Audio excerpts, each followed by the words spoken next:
चलिए, good evening, मैं Rajneesh sir. मैं आपके लाया हूँ केमिस्ट्री का बेहतरीन क्लास 11th का पहला चैप्टर रसायन विज्ञान की मूल अवधारणा में मैं पहला चैप्टर स्टार्ट करने जा रहा हूँ। आपको उसमें दिखाता हूँ। आज की क्लास है आणविक द्रव्यमान। मैं आपको निकालना सिखाऊंगा आणविक द्रव्यमान। देखिए, इसके लिए आपको थोड़ा सा कुछ तत्वों का परमाणु भार आपको याद रखना पड़ेगा, बस कुछ ही तत्वों का, जिससे आप केमिस्ट्री में स्ट्रांग हो जाएंगे। जैसे देखो, जैसे आपका हाइड्रोजन है, इसका एटॉमिक नंबर 1 होता है, और लिथियम है, Li3 होता है, 7 होता है, और लिथियम है या सोडियम हो गया 11, 23, पोटेशियम हो गया 19, 39, कैल्शियम का होता है 20, 40, सल्फर का 16, 32, ऑक्सीजन का हो जाएगा 8, 16, नाइट्रोजन का 7, 14, और क्लोरीन हो जाएगा आपका 9, 19, मैग्नीशियम होगा आपका 12, 24, एल्युमिनियम हो जाएगा 13, और 27, सिलिकॉन 14, 28, फास्फोरस 15, 31, क्लोरीन 17, 35.5, ब्रोमीन 35, 80, और कुछ एलिमेंट जैसे तत्वों के नाम जैसे हो जाएगा आपका बोरान 5, 11 होगा, कार्बन हो गया 6, 12,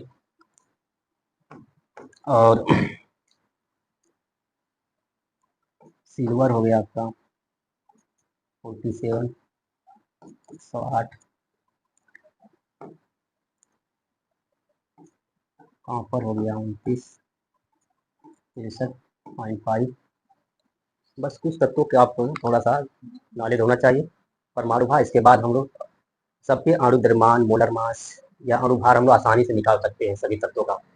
तो इतना कॉमन तत्व है, जो इंपॉर्टेंट तत्व है, जिनके आपको निकालना पड़ेगा, याद करना पड़ेगा, और याद करके आप आसानी से निकाल सकते हैं। ठीक, तो जैसे मैं छोटा सा निकाला हूँ। जैसे आपको मैंने लिख दिया कि आप NaCl है आपका, NaCl का अणु भार याद करना है आपको, अणु भार निकालना है आपको। तो कैसे करेंगे, याद करेंगे, तो यहाँ पे आप देखेंगे कि सोडियम का परमाणु भार क्या है।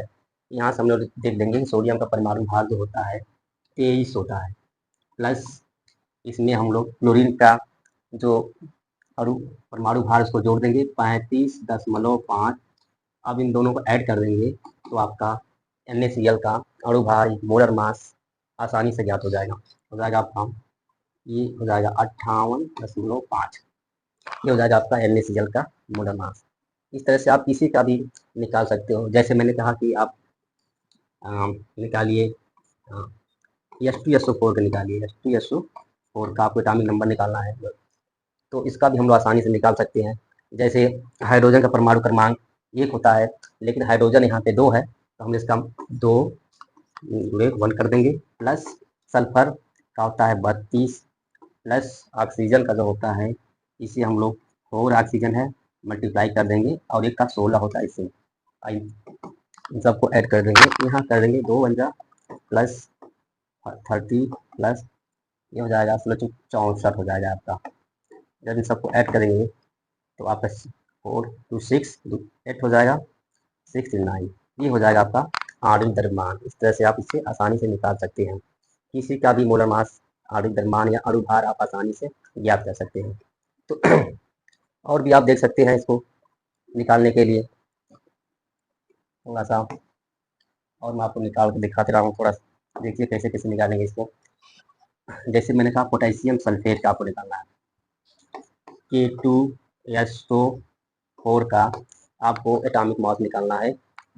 तो आप आसानी से इसको निकाल सकते हैं, जैसे कि मैं आपको निकाल दिखा रहा हूँ। देखिए पोटेशियम का जो परमाणु भार जो होता है, हम लोग जानते हैं कि पोटेशियम का एक पोटेशियम परमाणु भार 39 होता है, लेकिन यहाँ पे पोटेशियम 2 दिया है।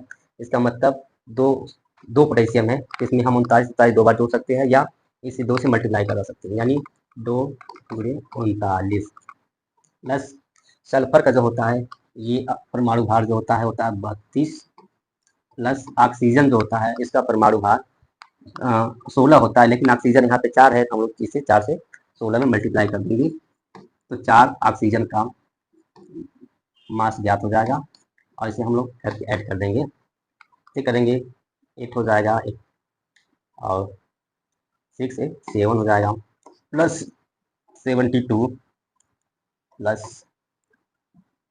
64 हो जाएगा आपका। अब इन सबको हम आसानी से जोड़ करके पोटेशियम सल्फेट का हम लोग मोलर मास आसानी से निकाल सकते हैं।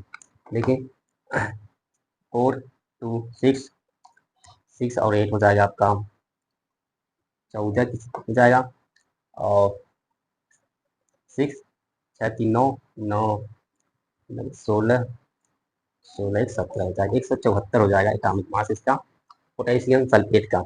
इस तरह से हम लोग आसानी से निकाल सकते हैं किसी का भी मास। तो मैं आपको केमिस्ट्री बढ़िया से आपको सिखा सकता हूँ, एक एक चीज़ें आपको केमिस्ट्री में। जैसे मैंने आपको किया कि आपको निकालना है कैल्शियम हाइड्रोक्साइड का आपको आड़ू भार निकालना है, तो कैसे निकालेंगे इसको। यहाँ पर ब्रैकेट दे दिया, ब्रैकेट के बाहर 2 लगा दिया, इसका मतलब हुआ कि ऑक्सीजन 2 है और हाइड्रोजन भी 2 है, इन दोनों को 2-2 तत्व है, इसलिए हम लोग यहाँ पे लगाएंगे। कैल्शियम एक ही है तो कैल्शियम का जो परमाणु भार होता है वो 40 होता है प्लस ऑक्सीजन यहाँ एक है लेकिन बाहर बाहर ब्रैकेट के 2 है, मतलब ऑक्सीजन यहाँ 2 है तो 2 और एक ऑक्सीजन का परमाणु भार जो होता है 16 होता है, इसलिए हम यहाँ 16 कर देंगे प्लस यहाँ पर हाइड्रोजन एक है और बाहर 2 स्क्वायर, इसका मतलब हाइड्रोजन यहाँ पे 2 है तो 2 कर देंगे गुणे और एक हाइड्रोजन का परमाणु भार जो होता है 1 होता है, हम इसको 1 कर देंगे और यहाँ पर सभी तत्वों के परमाणु भार को अगर हम जोड़ देंगे तो पूरे कंपाउंड का जो है अणु भार आसानी से ज्ञात हो जाता है। देखो यहाँ कर देंगे 40 है प्लस ये हो जाएगा 32 प्लस 2, अब इन सबको हम जोड़ेंगे तो 2 2 4 हो जाएगा ये और 3 7 हो जाएगा। इस तरह से कैल्शियम हाइड्रोक्साइड का जो मोलर मास होगा या अणु भार होगा वो हो जाएगा आपका 74 हो जाएगा। इस तरह से आप निकाल सकते हैं और बहुत सारे एलिमेंट है, जैसे मैंने कहा आपको निकालना है कैल्शियम नाइट्रेट है आपका, अब इसका आपको निकालना है मोलर मास निकालना है तो इसका भी आप मोलर मास आसानी से निकाल सकते हैं। जैसे कैल्शियम का जो होता है आप कह सकते हो कैल्शियम का जो होता है 40 होता है और यहाँ पे नाइट्रोजन 2 है और ऑक्सीजन 3 अंदर है 2 बाहर, यानी 3 से मल्टीप्लाई 2 से 3 में मल्टीप्लाई कर देंगे तो आ जाएगा आपका 3 में 6 ऑक्सीजन यहाँ पे, तो नाइट्रोजन हो जाएगा यहाँ पे। नाइट्रोजन का जो परमाणु भार होता है वो 14 होता है, लेकिन नाइट्रोजन बाहर स्क्वायर में है इसलिए यहाँ पे 2 नाइट्रोजन तो 2 गुणे 14 कर देंगे, ठीक। और हम यहाँ पे देखेंगे ऑक्सीजन यहाँ पे 3 है और अंदर है और 2 स्क्वायर बाहर है, यानी 3 कर देंगे प्लस और ऑक्सीजन का जो परमाणु भार होता है वो 16 होता है तो यहाँ कर देंगे हम लोग, तो 3 है तो 16 3 48 कर देंगे 16 एक का 16 होता है 3 अंदर है तो 16 3 48 और 2 बाहर है 2 से फिर मल्टीप्लाई कर देंगे इसलिए, तो इस तरह से आपका पूरा टोटल निकल जाएगा, मोलर मास निकल जाएगा। अब इन दोनों को ऐड कर देंगे तो 2 8 10 10 4 14 14 15 16 16 किससे 4 1 5 5 4 9 1 10, ये हो जाएगा 106 हो जाएगा। हाँ हाँ 48 में मल्टीप्लाई, सॉरी थोड़ा हाँ थोड़ा सा यहाँ पे गलती हो गया है। हाँ हाँ हाँ ठीक है तो हो जाएगा ये 40 प्लस हो जाएगा 28 हो जाएगा ये और 16 4 दूना 2 4 8 से 9 हो जाएगा। अब इसको मल्टीप्लाई हम ऐड कर देंगे 8 से 14 14 की 4 हो जाएगा 9 2 11 11 और 4 15 15 1 16 हो जाएगा, यानी 164 एटॉमिक मास इसका होगा। ये होगा कैल्शियम नाइट्रेट का मोलर मास होगा। मोलर मास जो है बहुत बच्चों को नहीं आता निकालने के लिए, कहाँ तक कि 12th के बच्चों को भी नहीं आता है ये सब निकालने के लिए, तो मैं कहूँगा वो भी सीख लेंगे निकालने के लिए। और देखो मैं निकाल रहा हूँ आपको सोडियम कार्बोनेट है, एक ऐसा एलिमेंट है, यौगिक है, इसका आपको निकालना है मोलर मास। इसको भी हम लोग आसानी से इसमें देखेंगे कौन कौन से तत्व है। सोडियम 2 है, कार्बन 1 है, ऑक्सीजन 3 है। तो जितने भी तत्व हैं इनके परमाणु भार को हम लोग क्या करेंगे, जोड़ देंगे।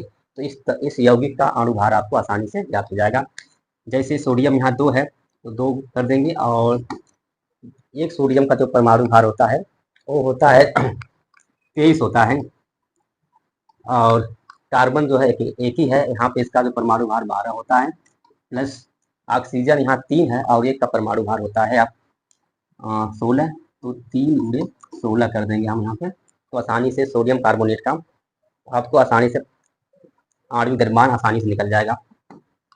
तो देख लो, पहले मल्टीप्लाई कर लेते हैं। ये 23 हो गया, 23 गुना 46 हो गया, ये प्लस 12 प्लस 16 48 हो जाएगा ये।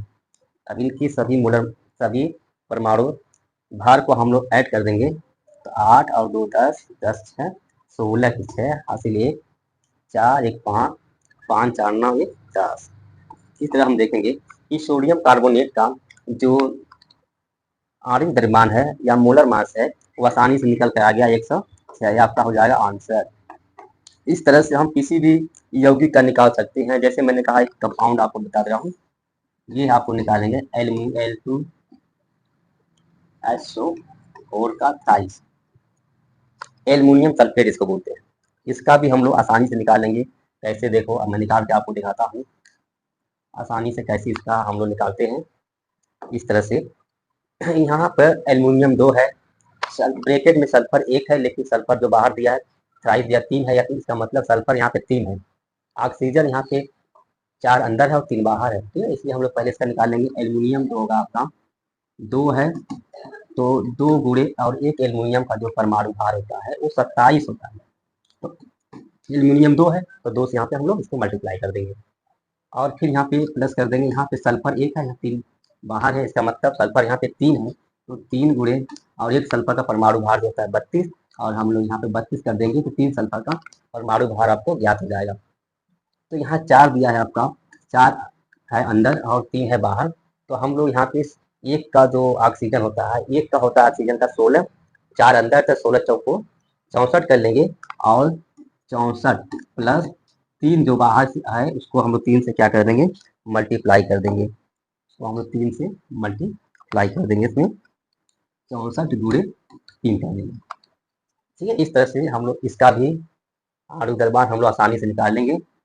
तो देखिए, इसका निकालेंगे तो हो जाएगा आपका 7 दूना 74, 2 दूना 4 1 5 54 हो जाएगा, प्लस 3 दूना 6, 3 3 9, प्लस 4 3 12 के 2, 3 6 18 1 19, ये हो जाएगा आपका।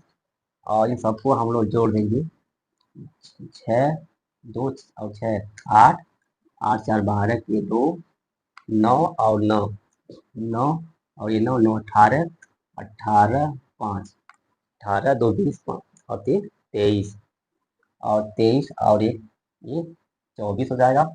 24 के 4, 2 कैरी हो जाएंगे, तो 1 और 2 3, ये हो जाएगा इसका एटॉमिक सबका अणु भार हो जाएगा। ये आपका हो जाएगा आंसर।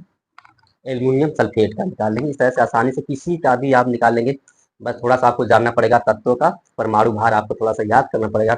जो मैं कुछ तत्वों का परमाणु भार दे भी दिया हूँ उतना याद कर लेंगे, तभी आप केमिस्ट्री में अच्छे हो जाएंगे इतने से। और भी कुछ दिखा रहा हूँ आपको मैं निकालने के लिए कुछ तत्वों की आणविक द्रव्यमान मोलर मास। आज मैं आपको सिखा देता हूँ पूरा किस तरह से आप निकालेंगे, तब देख लो।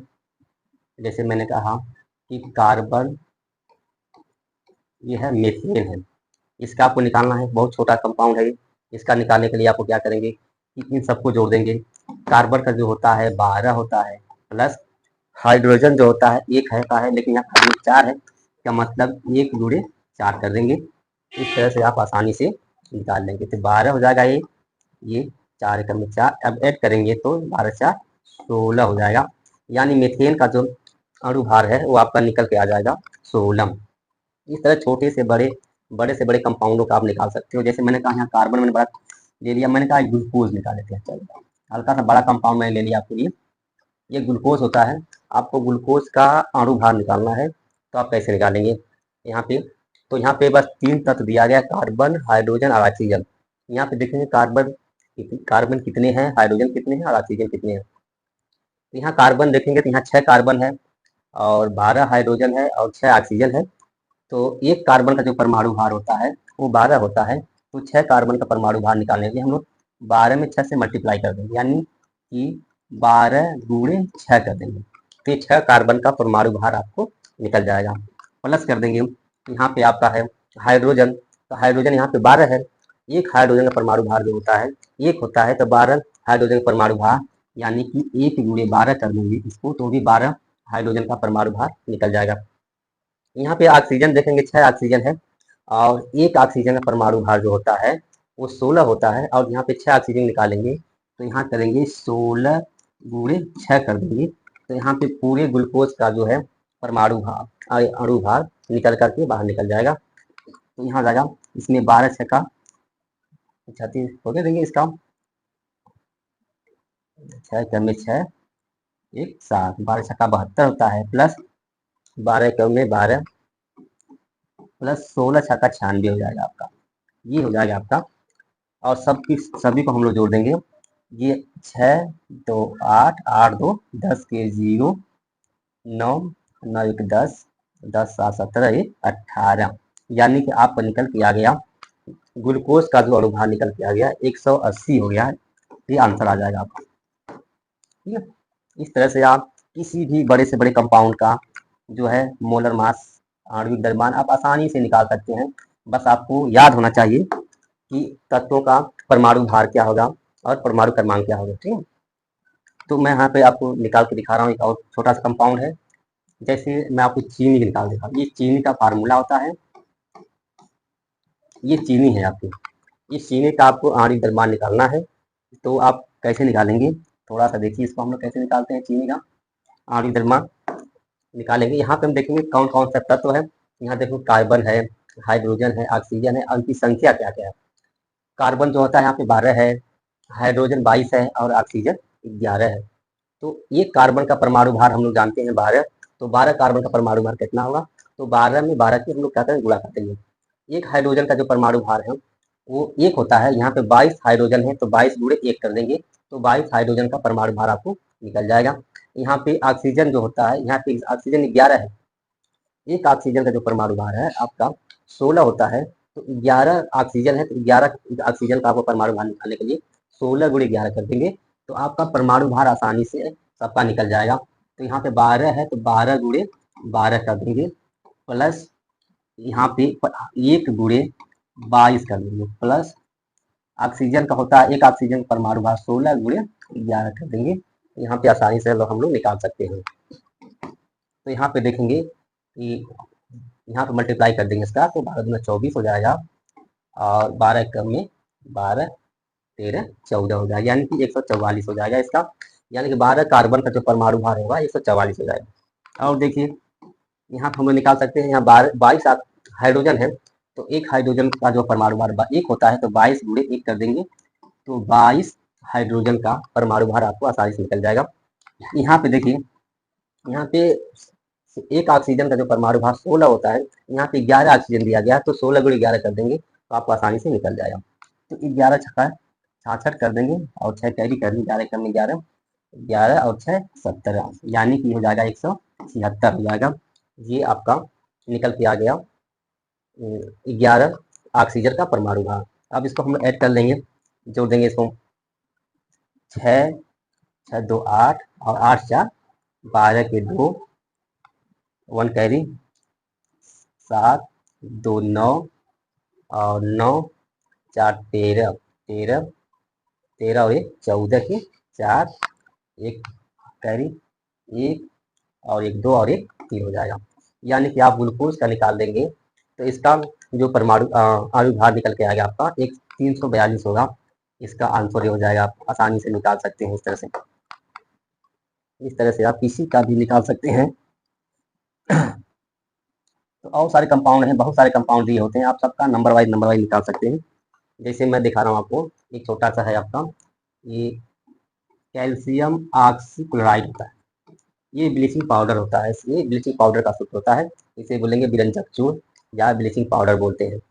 तो इसका भी हम लोग आसानी से निकाल सकते हैं। जैसे कैल्शियम का जो परमाणु भार क्या होगा, ऑक्सीजन का है और क्लोरीन का है। क्लोरीन यहाँ पे 2 है, ये क्लोरीन का परमाणु भार होता है 35.5, तो 2 क्लोरीन का परमाणु भार हम लोग यहाँ पे ऐड कर लेंगे, 2 से गुणा कर देंगे तो यहाँ पे 2 क्लोरीन का परमाणु भार आसानी से निकल जाएगा। ये देखिए कैल्शियम का जो परमाणु भार होता है वो होता है 40, प्लस ऑक्सीजन का जो परमाणु भार होता है वो 16 होता है, प्लस क्लोरीन का जो परमाणु भार होता है वो 35.5 होता है। और इसमें हम लोग क्लोरीन 2 है, इसलिए हम लोग क्या करेंगे, 2 से मल्टीप्लाई कर देंगे इसमें। जैसे 2 से मल्टीप्लाई करेंगे 2 क्लोरीन का परमाणु भार आसानी से निकल जाएगा। देखिए ये 40 हो गया, प्लस 16 हो गया, प्लस 35 से किसमें गुणा करेंगे तब गुणा 10, 5 से 11 और 3 गुना 6 और 1 7 हो जाएगा। पॉइंट यहाँ लगा देंगे तो खत्म हो जाएगा, यानी 73 आ जाएगा। तो आप इसको जोड़ देंगे तो पॉइंट को छोड़ देंगे सर, तो 1 1 और 6 7, तो यहाँ हो जाएगा 7 और 7 7 1 8 4 12, तो हो जाएगा आपका 127। 127 जो होगा आपका, ये कैल्शियम ऑक्सीक्लोराइड इसे बोलते हैं, और इसे ब्लीचिंग पाउडर या विरंजक चूर्ण भी कहा जाता है। ठीक है, इसके लिए इसका भी आणविक द्रव्यमान आसानी से आप निकाल सकते हैं। तो और भी देख सकते हैं आप, अलग अलग बहुत सारे एलिमेंट है आपका, potassium hydrogen, potassium hydrogen,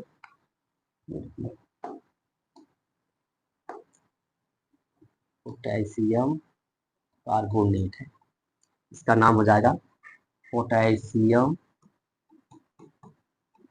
potassium carbonate, carbonate इसका नाम होगा पोटेशियम कार्बोनेट। और इसका आपको मोलर मास निकालना है। तो यहाँ देखेंगे कौन कौन सा एलिमेंट दिया गया है। तो दिया गया आपका पोटेशियम है, कार्बन है, ऑक्सीजन है। तो पोटेशियम यहाँ पे 2 है, और तो हम लोग एक पोटेशियम का परमाणु भार होता है, हम लोग जानते हैं कि 39 होता है, तो 39 गुणे 2 कर देंगे।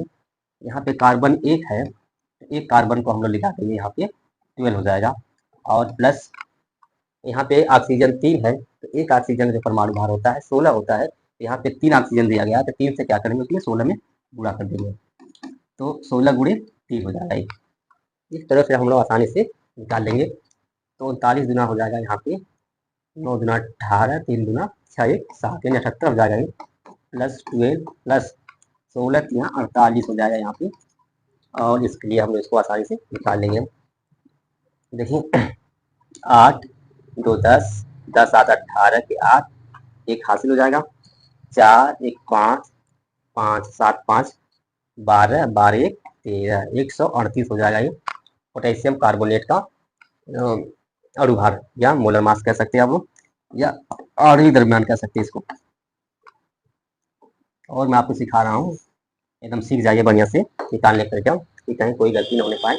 अच्छा इसका अभी निकालिए आप, एल्युमिनियम हाइड्रोक्साइड, इसका नाम है aluminium, aluminium, aluminium hydroxide, hydroxide, aluminium hydroxide है। इसका आपको अणुभार निकालना है। तो आप कैसे निकालेंगे, यहाँ पे देखेंगे एल्युमिनियम 1 है, ऑक्सीजन जो ब्रैकेट में दिया गया है, यहाँ पे ऑक्सीजन 1 है लेकिन बाहर 3 है, तो यहाँ इसका मतलब हुआ कि यहाँ पे ऑक्सीजन 3 है और हाइड्रोजन भी 3 है, दोनों 3 है, इसलिए दोनों को ब्रैकेट में कर करके बाहर 3 लगा दिया गया है। तो एल्युमिनियम का जो एक परमाणु भार होता है, हम लोग जानते हैं कि सबके परमाणु भार को यहाँ रखेंगे और सबके परमाणु भार को जोड़ देंगे, तो जो इसका जो है अणुभार आपको निकल जाएगा। इसका होता है 27 और प्लस कर देंगे, और ऑक्सीजन का जो परमाणु भार होता है वो एक ऑक्सीजन का 16 होता है, तो यहाँ पे 3 ऑक्सीजन दिया गया है, तो यहाँ पे हो जाएगा 16 गुणे 3, प्लस हाइड्रोजन जो आपका दिया गया है, यहाँ पे हाइड्रोजन जो है, हाइड्रोजन यहाँ पे 3 दिया गया है, लेकिन एक हाइड्रोजन का परमाणु भार जो होता है वो 1 होता है, तो 3 है तो 1 गुणे 3 हो जाएगा। इस तरह से हम लोग आसानी से इसका परमाणु भार निकाल सकते हैं। तो यहाँ पे देखेंगे 27 है, प्लस 16 यहाँ 48 हो जाएगा, प्लस 3 गुणे 3 एकम में 3 हो जाएगा। इसको हम लोग ऐड कर लेंगे तो एल्युमिनियम हाइड्रोक्साइड का आपको निकल जाएगा, निकल कर सामने आ जाएगा। तो 3 8 8 3 11 और 11 और 7 18 8 हासिले 4 2 6 6 1 7, यानी कि एल्युमिनियम हाइड्रोक्साइड का जो मोलर मास निकल के आ गया आपका 78। इस तरह से आप आणविक द्रव्यमान निकाल सकते हैं, एक एक का सभी तत्वों के आसानी से आप निकालते चले जाएंगे। जैसे मैं एक सिंपल कंपाउंड दे रहा हूँ आपको निकालने के लिए, जैसे मैं निकाल दे रहा हूँ आपको मैग्नीशियम, सबसे छोटा कंपाउंड है मैग्नीशियम ऑक्सी, मैग्नीशियम क्लोराइड का निकालना। मैग्नीशियम क्लोराइड है एलिमेंट, का नाम हो जाएगा मैग्नीशियम, मैग्नीशियम क्लोराइड, क्लोराइड है। इसका आपको निकालना है, आपको हाँ आणविक द्रव्यमान निकालना है। तो आप कैसे निकालेंगे इसका आणविक द्रव्यमान? आसानी से निकाल सकते हैं, बस आपको जानना पड़ेगा कि जो तत्वों का परमाणु भार क्या होता है। यहाँ पे मैग्नीशियम का जो परमाणु भार होता है वो हम लोग जानते हैं कि 24 होता है, प्लस यहाँ पे क्लोरीन का जो परमाणु भार होता है, एक क्लोरीन का परमाणु भार होता है 35.5 होता है, लेकिन यहाँ पे 2 क्लोरीन दिया गया है तो हमको 2 क्लोरीन का परमाणु भार निकालना है। तो 35.5 में 2 से गुणा कर देंगे तो यहाँ 2 क्लोरीन का परमाणु भार आसानी से निकल जाएगा।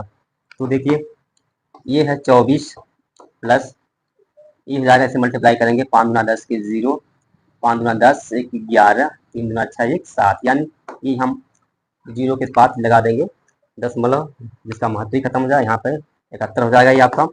तो 1 और 4 हो जाएंगे 5, 7 2 9 हो जाएगा, यानी कि 95 जो है आपका ये मैग्नीशियम क्लोराइड का जो है आणविक द्रव्यमान निकल कर सामने आ गया, आपके आसानी से निकल जा रहा है, आपको कोई दिक्कत नहीं हो रही है। इस तरह से आप आसानी से निकालते चले जाएंगे। और सारे बहुत कंपाउंड है जिसका हम निकाल सकते हैं। जैसे मैं निकाला हूँ आपको सोडियम नाइट्रेट है, इसका नाम होता है सोडियम नाइट्रेट। इसका आपको निकालना है कि इसका आणविक द्रव्यमान आपको निकालना है। तो कैसे निकलेगा? यहाँ देखेंगे सोडियम है, नाइट्रोजन है, ऑक्सीजन यहाँ पे 3 दिया है, तो हम लोग कैसे निकालेंगे?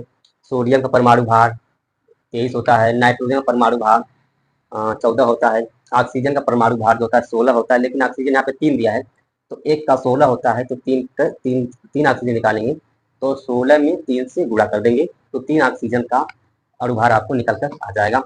देखिए सोडियम का होता है 23 परमाणु भार, प्लस नाइट्रोजन का जो परमाणु भार होता है वो 14 होता है, और प्लस ऑक्सीजन का जो परमाणु भार होता है वो 16 होता है।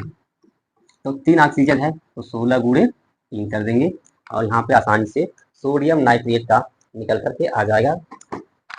तो देखो ये हो जाएगा 23 प्लस 14 प्लस हो जाएगा 16 में 3 से मल्टीप्लाई करेंगे तो 16 3 48 हो जाएगा। यहाँ पर आसानी से हम लोग निकाल लेंगे 8 4 12, 12 3 15, ये 5 1 हासिल 4 1 5, 5 2 7 1 8, यानी कि आपको निकल गया सोडियम नाइट्रेट का जो आणविक द्रव्यमान है वो निकल के आ गया 85 आ गया। आसानी से आप इसको निकाल सकते हैं।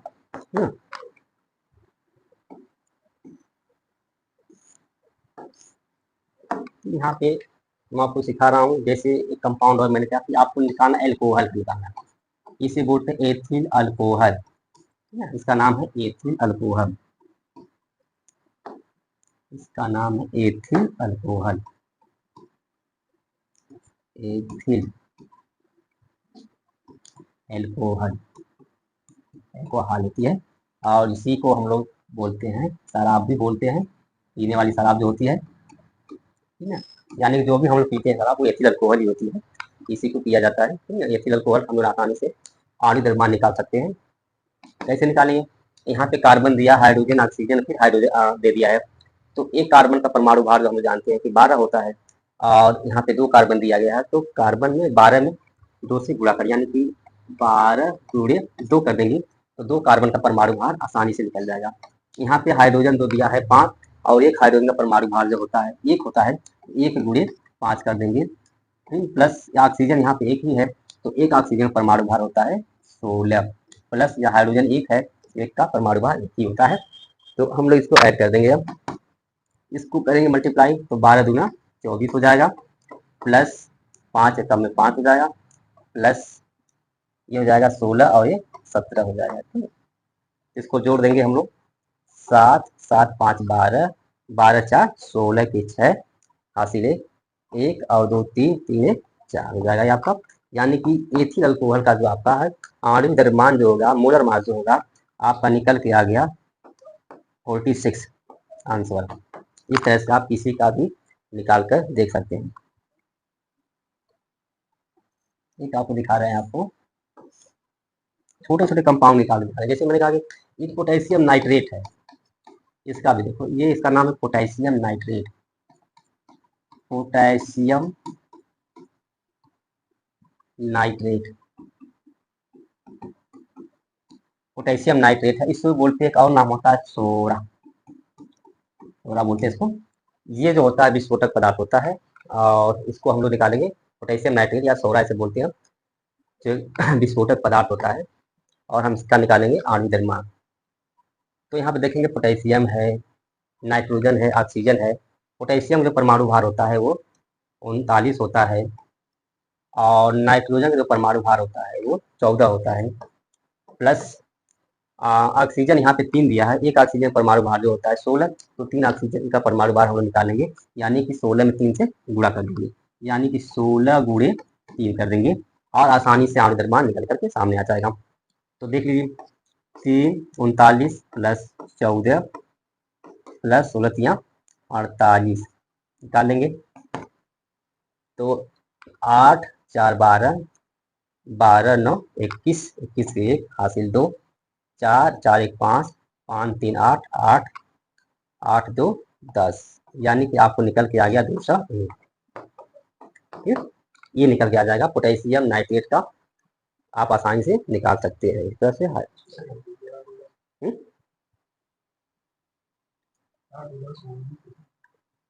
ये